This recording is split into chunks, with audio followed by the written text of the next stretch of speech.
Salve a tutti, cari amici. Ho piacere di farvi conoscere, fra l'altro, una poesia molto intensa e ricca di alto significato del noto poeta Antonio Ruggero, che egli scrisse nel febbraio del 1996. Grazie amici per la vostra cortese attenzione. La poesia si intitola Effalinia.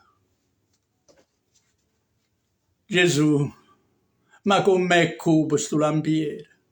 Saranno stuocchie oppure il lampadino?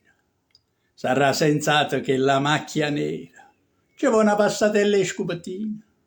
E manca a dirla che improvvisamente, soltanto con un semplice scupillo, ha giù capito dinta un momento che sotto un'ira qualche cosa brilla. Sotto i falini e sotto il ragnatela l'anima nostra su tanta lucella. La stessa cosa si guardammo in cielo. A rete nuvola, milioni stelle.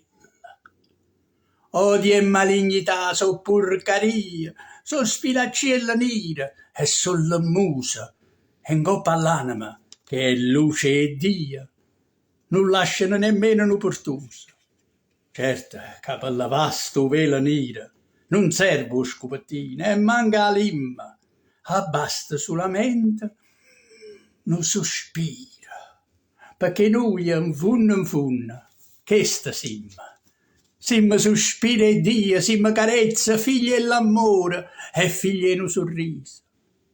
Se noi ci liberammo a sti schifezza, allora sì, che stammo in paradiso. Grazie, buonasera a tutti.